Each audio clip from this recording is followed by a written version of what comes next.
आपका स्वागत है भारत का भूगोल ज्योग्राफी ऑफ इंडिया की इस क्लास में। मैं हर्षाद अली। भूगोल के अंतर्गत हम आज डिस्कस करेंगे भारत के भूभौतिक प्रदेश में भारत के पठारी प्रदेश को या भारत के या इंडिया में पाए जाने वाले प्लेट्यूज को। चलिए शुरुआत करते हैं। अगर हम भारत के पठारों की बात करें तो सबसे पहले समझेंगे कि पठार क्या होता है। देखिए, आप जानते हैं ये, अगर आपसे ये पूछा जाए कि पर्वत या माउंटेन क्या होता है, हम जानते हैं कि जो पर्वत होता है, पर्वत एक ऊंचा स्थल है जो कि अगर आप सबसे ऊंचाई पर शीर्ष पर जाकर वो कैसा हो जाता है, वो अपने शीर्ष पर जाकर एक चोटी, ठीक है, या पीक बन जाता है। ठीक है, पर्वत एक ऐसी संरचना है जो कि अपने शीर्ष पर एक तरीके से चोटी नुमा संरचना उसके ऊपर होती है। ठीक है, और यदि हम एक और संरचना की बात करें, ये संरचना क्या है, ये भी एक ऊंचा स्थान है और ऊंचा स्थान होने के साथ ये ऊपर से समतल है। तो ऐसी भूमि जो कुछ ऊंचाई के बाद में ऊपर से समतल हो जाती है, ऐसी भूमि जो कुछ ऊंचाई के बाद समतल हो जाती है, उसी को हम पठार कहते हैं। ऐसी भूमि जो कुछ ऊंचाई के बाद उसकी चोटी या पीक होती है, ठीक है, उसको हम बोलते हैं पर्वत। तो पर्वत और पठार का मतलब आप समझ गए होंगे कि क्या होता है। ठीक है, तो ऐसे ही भारत में अगर आप देखोगे, यदि हम भारत का मैप ड्रॉ करें,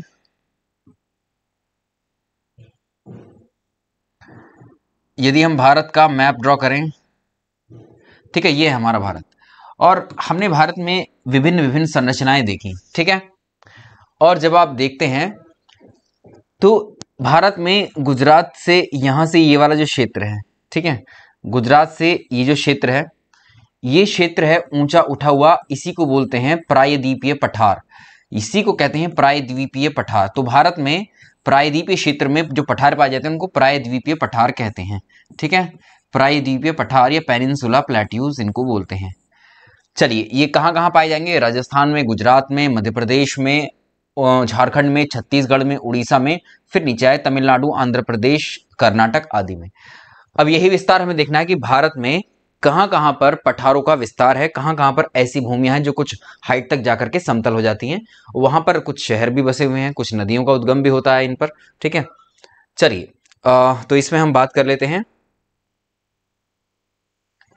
पठारी क्षेत्र की हम बात कर रहे थे। तो भारत के जो पठार अगर आपसे पूछेगा तो पठारों की पहले आपसे विशेषता होनी चाहिए, आपको पता होनी चाहिए विशेषताएं क्या होती हैं जो इंपॉर्टेंट है। देखिए, आप देख रहे हैं ये आपको पर्वत जैसे देखने को मिलेंगे। पर्वत को हमने क्या बताया, पर्वत जाएगा ऊंचाई पर लेकिन वो चोटी बनेगी उसकी, यहाँ पर पीक बनेगी। लेकिन पठार में क्या होता है, भूमि ऊंचाई तक जाएगी, कोई भी भूमि ऊंचाई पर जाने के बाद वो समतल हो जाएगी। तो ये क्या है, पठार। ऐसी भूमि जो कुछ ऊंचाई पर पहुंचने के बाद ऊपर से समतल होगी, उसी को हम बोलते हैं पठार। ठीक है, ये हमारे हो गए पठार या प्लेट्यू। पठार की विशेषता क्या है, पठार पाए कहाँ कहाँ जाते हैं, ये देखिए। तो भारत में पाए जाने वाले पठारों को हम ओवरऑल कहते हैं प्रायद्वीपीय पठार, पेनिनसुला प्लेट्यू। ये भारत के दक्षिणी हिस्से में आपको देखने को मिलेंगे। ठीक है, ये एक ऊंची समतल मैदानी भूमि होती है, कुछ ऊंचा भी है समतल मैदान, कुछ हाइट पर जाकर समतल हो गया। ठीक है, पठार उभरी हुई भूमि का वह क्षेत्र है जो ऊपर से समतल होता है। आपको ये डेफिनेशन पता होनी चाहिए। पूरे भारत में अगर आप देखोगे, इसका कुल क्षेत्रफल 16 लाख वर्ग किलोमीटर, और भारत का जो क्षेत्रफल है कितना, 32 लाख वर्ग किलोमीटर, तो उसका आधा ये है। पठार की औसत ऊंचाई आपसे परीक्षा में पूछी हुई है। पठार की औसत ऊंचाई कितनी होती है, 600 से 900 मीटर, ये एवरेज हाइट होती है। यानी 600 मीटर इतनी हाइट, इतनी ऊंचाई के बाद में 600 मीटर से 900 मीटर की रेंज है, इतनी ऊंचाई पर जाकर जो ऊंचे स्थल है वो समतल हो जाते हैं, उन्हीं को हम पठार कहते हैं। अधिकांश जो प्रायद्वीपीय नदियां हैं, जो इस हिस्से में भारत की नदियां प्रवाहित होती हैं, पश्चिम से पूर्व की ओर, यानी इधर से इधर को प्रवाहित होती हैं। ठीक है, पश्चिम से पूर्व की ओर बहती हैं। तो ये दर्शाता है कि ये ढाल सामान्य ढलान है। क्या, ठीक है, तो ढलान ऐसे दर्शाता है कि ढलान पश्चिम से पूर्व की ओर है। देखो, अब यहां पर कई सारे इन्हीं पठार प्रदेश में कई सारी पहाड़ियां भी हैं जो हम पहाड़ी पहले डिस्कस कर चुके हैं। ठीक है, पहाड़ी आपको बताते हैं। अब देखो जो मुख्य उच्चावच हैं उनके आधार पर जो प्रायद्वीपीय पठार उनको 3 भाग में डिवाइड कर लेते हैं। एक है मध्य उच्च भूमि का भाग, यह मध्य उच्च भूमि पठार, उत्तर पूर्वी पठार और दक्कन का पठार। ठीक है, ये भारत के मध्य में पड़ेंगे, ये भारत के पूर्वोत्तर राज्य में की तरफ पड़ेंगे, दक्कन का पठार भारत के दक्षिण में पड़ेगा। देख लेते हैं कौन कौन से कहां कहां पर है। अब आपको ये मैप दिख रहा होगा, इस पर हम पठारी प्रदेशों को देखते हुए चलेंगे, आप यहां बने रहिए।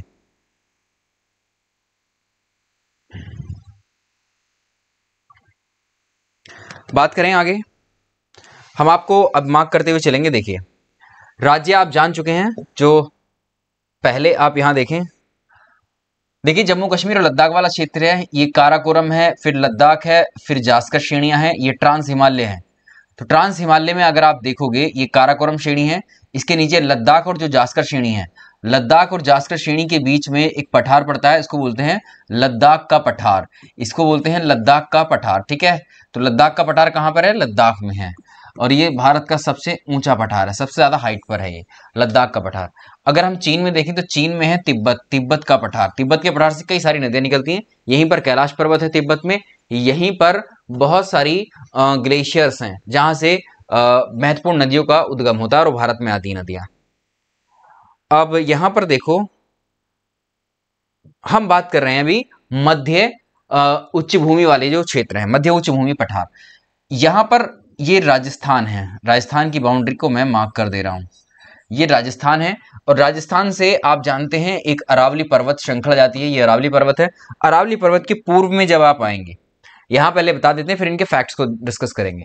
अरावली पर्वत के पूर्व में उठी हुई भूमि है जिसको हम कहते हैं मेवाड़ का पठार। ठीक है, यहां पर है मेवाड़ का पठार, ये है मेवाड़ का पठार, मेवाड़ में है पठार, राजस्थान में, पूरी तरह राजस्थान में। इसके अलावा यहां पर आप देख रहे हैं ये मध्य प्रदेश में, और मध्य प्रदेश और राजस्थान में यहां पर एक पठार है, इसको बोलते हैं मालवा का पठार। ठीक है, मालवा का पठार, मालवा का पठार। ऐसे ही उत्तर प्रदेश और मध्य प्रदेश में है बुंदेलखंड का पठार, बुंदेलखंड का पठार, बुंदेलखंड का पठार, बुंदेलखंड का पठार। ऐसे ही मध्य प्रदेश और उत्तर प्रदेश के बॉर्डर पर है, इस पठार को क्या कहेंगे? बघेलखंड का पठार। आपको शायद विजिबल नहीं होगा, अभी ये दिख रहा होगा, ठीक है, नया वाला बघेलखंड का पठार। तो ये पठार, इसके नीचे आ जाती हैं विंध्याचल की पहाड़ियां, आपने डिस्कस किया था हमने विंध्याचल की पहाड़ियां, उसके नीचे हैं सतपुड़ा की पहाड़ियां। सतपुड़ा और विंध्याचल की पहाड़ियां किस किस से मिलती हैं? मैकाल पर्वत से जाकर, और यहाँ पर कैमूर की पहाड़ियां। तो कैमूर की पहाड़ियां से इधर, या आप कह सकते हैं, और अरावली पहाड़ी के बीच में जो है ये वाले जो 4 हैं, 4 से 5 हैं, यही कहलाते हैं मध्य उच्च भूमि। अरावली पर्वत से यहां तक आएंगे मध्य उच्च भूमि। ठीक है, या आप इनको कह लीजिए अरावली के बीच में कह लीजिए इनको, या विंध्याचल पहाड़ी के बीच में के जो पठार हैं यही मध्य उच्च भूमि कहलाते हैं। ठीक है, अब थोड़ा इधर आइए उत्तर पूर्व में, यहां पर मेघालय में देखो, मेघालय में जो पठार है इसको मेघालय का पठार बोलते हैं, या इसको शिलोंग का पठार भी बोलते हैं। ये उत्तर पूर्व में सेकंड वाला डिस्कस कर रहे हैं, मेघालय का पठार या उत्तर पूर्वी पठार इसको हम नाम देते हैं। इसके नीचे आओ छोटा नागपुर प्लेट्यू, छोटा नागपुर का पठार। अब देखो ये वाला जो राज्य है पूरा झारखंड है, झारखंड, और इसमें देखो पश्चिम बंगाल, पश्चिम बंगाल, और ये बीच में झारखंड है, झारखंड है। इसके नीचे आप देखोगे तो उड़ीसा है, ठीक है, उड़ीसा है, और इधर देखो, इधर तो है ये बिहार। ठीक है, ये है बिहार, ये जहां पश्चिम बंगाल लिखा है ये बिहार है, और ये है पश्चिम बंगाल। ठीक है, थोड़ा इधर है बंगाल, ये है पश्चिम बंगाल। ठीक है, तो इन चारों में फैला हुआ छोटा नागपुर पठार। छोटा नागपुर पठार में झारखंड से एक नदी निकलती है, दामोदर नदी। ये दामोदर नदी झारखंड में बहती हुई कहाँ पहुंचती है?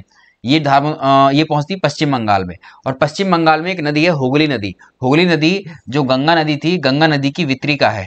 ठीक है, इसमें जाकर के अपना जल दामोदर नदी गिरा देती है। और दामोदर नदी घाटी जो है इतनी इंपॉर्टेंट है कि जो दामोदर नदी है ना, इसकी जो भ्रंश घाटी, ये कोयले के लिए बड़ी महत्वपूर्ण है, कोयला पाया जाता है इसमें। तो झारखंड में जो दामोदर घाटी है वहां से कोयला बहुत अधिक मात्रा में निकाला जाता है। ठीक है, चलिए छोटा नागपुर पठार हो गया। इसको 2 भाग में भी डिवाइड कर सकते हैं आप, ऊपर वाला रांची का पठार, हजारीबाग का पठार हो जाएगा। आगे अभी डिस्कस करेंगे इसको। इसके नीचे आप देखेंगे आंध्र प्रदेश में और उड़ीसा में है दंडकारण्य पठार, ये हो गए उत्तर पूर्व के। अब देखो दक्कन, का पठार, दक्कन के पठार में कई सारे पठार आते हैं। दक्कन के पठार में आता है दक्कन ट्रैप, ये एक सबसे बड़ा पठार है इसमें। इसमें दूसरा आता है कर्नाटक का पठार जो कर्नाटक में स्थित है। एक आता है आंध्र प्रदेश तेलंगाना का पठार, तीसरा पठार ये है। महाराष्ट्र का पठार भी दक्कन ट्रैप में ही शामिल हो जाता है। इनको हमें डिस्कस करना है, ठीक है। इनकी कुछ विशेषताएं हैं, उनको भी हमें डिस्कस कर लेना है। चलिए बात कर लेते हैं। अब आपने ये देख लिए कौन कौन से पठार कहाँ कहाँ पर अवस्थित हैं, ज़्यादा टेंशन लेने की जरूरत नहीं है, ठीक है। जितना आपको ये करा रहे हैं इसी में से प्रश्न मिल जाता है। मध्य उच्च भूमि भाग या सेंट्रल हाईलैंड्स या केंद्रीय मध्य उच्च भूमि। अब देखो अरावली पर्वत के बारे में बताया था हमने। अरावली और विंध्याचल पर्वत के बीच में जो स्थित पठारी भाग है उसको मध्यवर्ती उच्च भूमि का नाम दिया जाता है। क्लियर, मध्यवर्ती उच्च भूमि, ये हमने बात की थी अभी आपसे।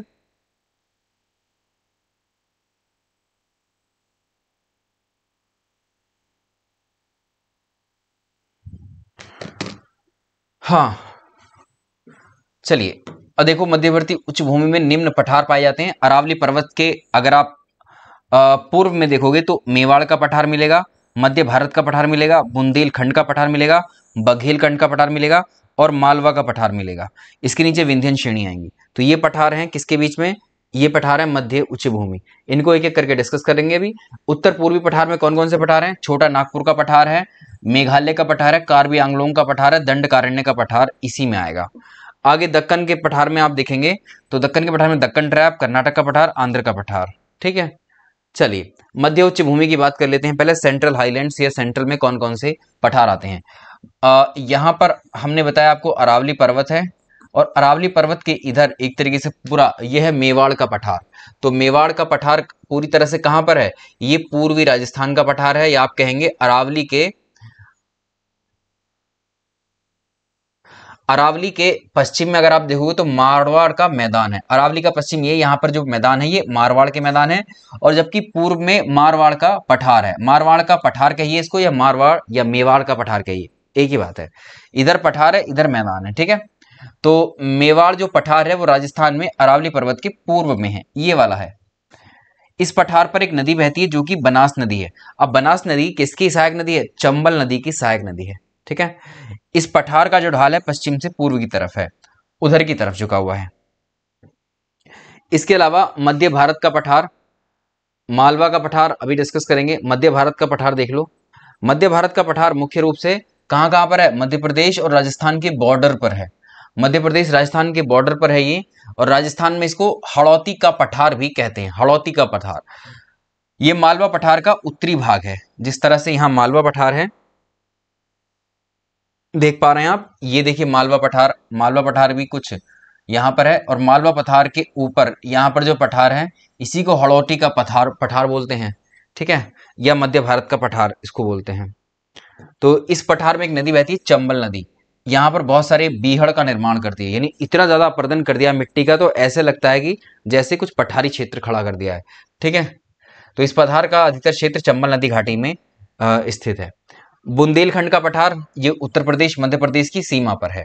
अर्धशुष्क परिस्थितियां यहाँ पर, यहाँ की जो मुख्य नदियां बेतवा और केन नदी इसी पठार पर बहती हुई जाती हैं आगे, और यमुना में मिल जाती हैं। बेतवा, धसान, केन नदियां यहाँ बहुत सारे गड्ढों का निर्माण करती हैं, जिनको उत्खाद भूमि, बैडलैंड्स का नाम देते हैं। बालू पत्थर के लिए फेमस है ये, और इस पठार का सबसे ऊंचा क्षेत्र है सिद्ध बाबा पहाड़ियां। सिद्ध बाबा पहाड़ियां, इस पठार से ग्रेनाइट का उत्पादन होता है, और छतरपुर जनपद में चूना पत्थर के काफी भंडार मिले हैं। बघेलखंड का पठार देखो, बघेलखंड का ये मध्य प्रदेश और छत्तीसगढ़ के बॉर्डर पर है, या कैमूर की जो पहाड़ियां हैं, कैमूर की पहाड़ियों के पूर्व में है, और केंद्रीय उच्च भूमि से अलग है ये हिस्सा, यहां पर इसको आप मार्क कर सकते हैं। विंध्याचल तथा सतपुरा श्रेणियां यहां पर आकर मिल जाती हैं बघेलखंड के पठार से। सोन नदी, महानदी यहां इसको अलग करती हैं। मालवा का पठार देखिए, मालवा का पठार बेसाल्ट लावा से निर्मित है, त्रिभुजाकार का है, और इस पठार पर आप जानते हैं जो काली मिट्टी है ये पाई जाती है। काली मिट्टी कपास की खेती के लिए बड़ी महत्वपूर्ण मानी जाती है। मध्य प्रदेश और राजस्थान में स्थित है ये। सिगार टॉप इस पठार की सबसे ऊंची चोटी है, और इस पठार पर चंबल नदी, काली सिंध, पार्वती, शिप्रा नदियां बहती हैं। शिप्रा नदी के किनारे पर मध्य प्रदेश का उज्जैन शहर है। इस पठार का मध्य प्रदेश के इंदौर तथा भोपाल शहर भी स्थित हैं, ये दोनों इसमें ही हैं, और इस पठार से कर्क रेखा होकर के गुजरती है। तो ये देख लिया हमने। तो मालवा का पठार हो गया, बुंदेलखंड का हो गया, बघेलखंड का हो गया। अब बात करेंगे छोटा नागपुर की, दंडकारण्य की, शिलोंग के पठार की, इसी तरह से दक्कन के पठार की, तेलंगाना के पठार की। देखिए छोटा नागपुर पठार के बारे में बात कर लेते हैं। छोटा नागपुर कम से कम 5 से 6 राज्यों में है ये, ठीक है। छोटा नागपुर पठार, छोटा नागपुर पठार में बताया मुख्यतः आपको झारखंड में मिलेगा ये, ज्यादातर इसका पूरे झारखंड में ये फैला हुआ, लगभग पूरे झारखंड में। इसके अलावा कुछ हिस्सा बिहार में है, पश्चिम बंगाल में, उड़ीसा में है और छत्तीसगढ़ में है। यानी ज्यादा कहाँ पर है ये, झारखंड में पठार है। और झारखंड में इस पठार के पाए जाने के कारण ही आप याद रखिएगा, झारखंड में यहाँ कोयला उत्पादन अधिक होता है। इस पठार की ऊंचाई 700 मीटर, याद रखेंगे। भारत का सबसे ज्यादा खनिज यहीं मिलते हैं। धात्विक खनिज, अधात्विक खनिज, ऊर्जा खनिज पाए जाते हैं, जिनके बारे में विस्तृत चर्चा हो चुकी है। इस पठार पर मुंडा तथा संथाल जनजातियां भी निवास करती हैं। अब देखो यहाँ पर जो मुख्य नदियां इस पठार की, कौन सी नदियां हैं? एक तो है बराकर नदी, दामोदर नदी, स्वर्णरेखा नदी, उत्तरी कोयल नदी, दक्षिणी कोयल नदी, शंख नदी। दामोदर घाटी में कौन सा कोयला पाया था? बिटुमिनस कोयला पाया जाता है। अब देखो दामोदर नदी जो है इसको दो भागों में डिवाइड कर देती है। जो छोटा नागपुर पठार है, ये दामोदर नदी यहाँ फ्लो हो रही है, दामोदर नदी, ठीक है। ये इसको दो भागों में बांटती है, छोटा नागपुर प्लेट्यू को। जो छोटा नागपुर का पठार है, छोटा नागपुर के पठार को दामोदर नदी यहाँ से निकलती है, झारखंड में से जाती है बहती हुई, उड़ीसा में बहती है, ठीक है, और सॉरी झारखंड में बहती है और पश्चिम बंगाल में बहती है। इस पठार को दो भाग में विभाजित करती है। तो इसका नॉर्थ वाला हिस्सा, उत्तरी भाग को कोडरमा और हजारीबाग कहेंगे। उत्तरी भाग को इसके कोडरमा तथा हजारीबाग, कोडरमा तथा हजारीबाग, ठीक है। इसका नाम है उत्तरी, किसका? उत्तरी छोटा नागपुर पठार का। अब दक्षिण में जो है, दक्षिण का जो पठार है, याद रखिएगा रांची का पठार दक्षिण में है, ठीक है। दो पार्ट्स में डिवाइड किया जाता है। तो नीचे वाला जो पठार है वो रांची का पठार है, नीचे वाला जो पठार है रांची का पठार है, ठीक है। हजारीबाग में ऊपर वाले में देखोगे तो पारसनाथ इसकी सबसे ऊंची चोटी है। यहाँ पर इस पठार की सबसे ऊंची चोटी पारसनाथ। तो पारसनाथ कहाँ है? कोडरमा या हजारीबाग में है। पारसनाथ को सम्मेत शिखर भी कहते हैं और ये जैन धर्म का बड़ा इंपॉर्टेंट तीर्थ स्थल है। कोडरमा को अभ्रक की राजधानी भी कहते हैं, क्योंकि कोडरमा में बहुत सारे अभ्रक का उत्पादन किया जाता है। उच्च कोटि के अभ्रक यहाँ पर मिलते हैं। पाट या पट भूमि को पश्चिमी रांची का पठार भी कहते हैं। तो पश्चिमी रांची किधर पड़ेगी? इधर, ठीक है। इस वाले क्षेत्र को पाट भूमि या पट भूमि भी कहते हैं। इस पठार का पश्चिमी भाग लावा से ढका हुआ है। और पाट का सबसे ऊंचा क्षेत्र, ये देखिए पाट क्षेत्र का सबसे ऊंचा क्षेत्र पात्र कौन सा है? नेतरहाट पाट, ठीक है, नेतरहाट पाट। इसके अलावा नेतरहाट पाट को छोटा नागपुर की रानी भी कहते हैं। छोटा नागपुर का जो पठार है वो है अग्रगंभीर, ठीक है, अग्रगंभीर।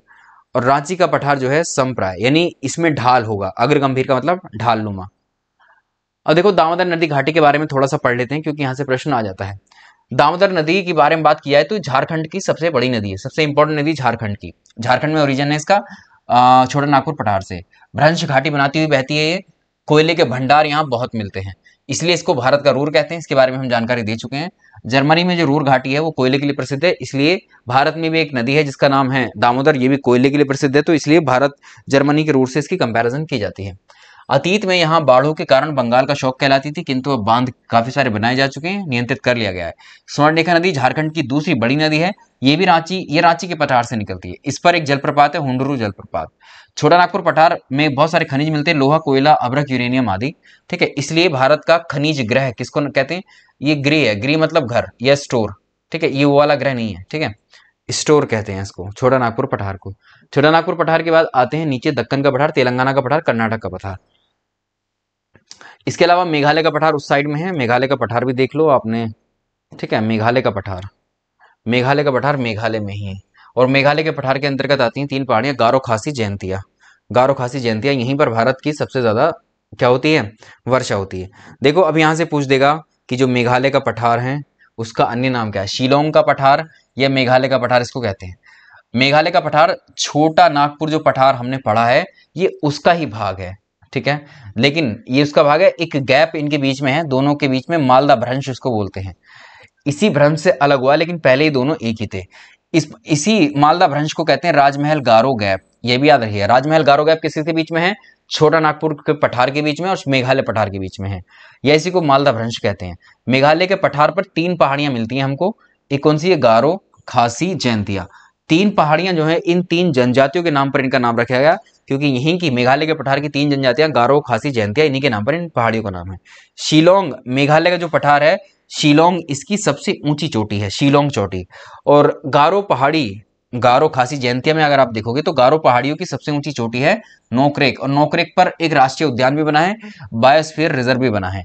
खासी पहाड़ियों की सबसे ऊंची चोटी शिलोंग, तो शिलोंग खासी पहाड़ी की, और हमने देखा है जो मेघालय की सर्वोच्च ऊंची चोटी दोनों में यही रहेगा। जयंतिया पहाड़ियों की सबसे ऊंची चोटी है मरंगछी, मरंगछी। इस पठार में क्या क्या मिलता है आपको, देखिए शिलोंग के पठार में लौह अयस्क, कोयले, यूरेनियम आदि के भंडार मिलते हैं। अब इनमें गारो खासी जयंतिया हमने डिस्कस किया था, तो इसमें आप एक चीज याद रखेंगे, जो खासी पहाड़ी है, खासी पहाड़ी में मौसिन राम और चेरापूंजी नामक स्थान है। खासी पहाड़ी में ही, मेघालय में ही दो स्थान है, मौसिन राम, चेरापूंजी। यहां पर विश्व की सबसे ज्यादा वर्षा होती है, ठीक है, विश्व की सबसे ज्यादा वर्षा प्राप्त होती है यहां पर, विश्व की भी और भारत की भी, ठीक है। असम में, मेघालय असम के पास ही है, तो असम का एक कार्बी आंगलोंग पठार है, कार्बी आंगलोंग पठार भी मेघालय पठार का ही भाग है। और मेघालय पठार किसका भाग है, छोटा नागपुर पठार का भाग है। मेघालय पठार पर मेकीर और रेंगमा पहाड़ियां मिलती हैं, तो ये भी इसी का भाग है। दंडकारण्य पठार, अब आओ नीचे की तरफ छोटा नागपुर से, ये छत्तीसगढ़ में मिलेगा, उड़ीसा में, तेलंगाना में और आंध्र प्रदेश में इसका विस्तार है। दंडकारण्य, इसको बस्तर का पठार भी कहते हैं, लौह अयस्क खूब मिलते हैं यहाँ पर।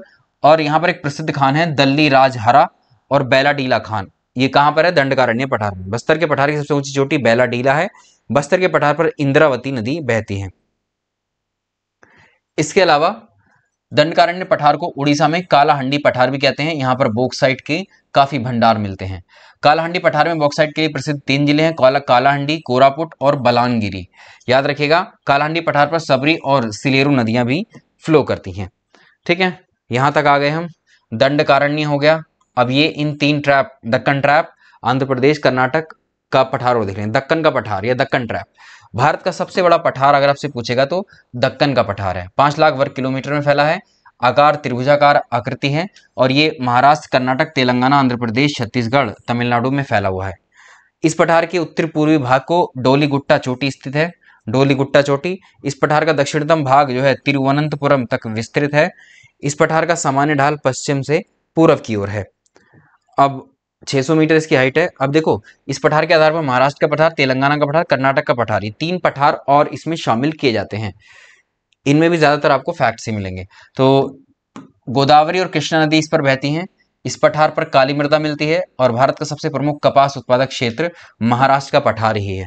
तेलंगाना का पठार या आंध्रा का पठार, कृष्णा नदी इसको 2 भाग में डिवाइड कर देती है। इसके उत्तरी भाग में तेलंगाना का पठार है, दक्षिणी भाग में रॉयल सीमा का पठार है, ठीक है।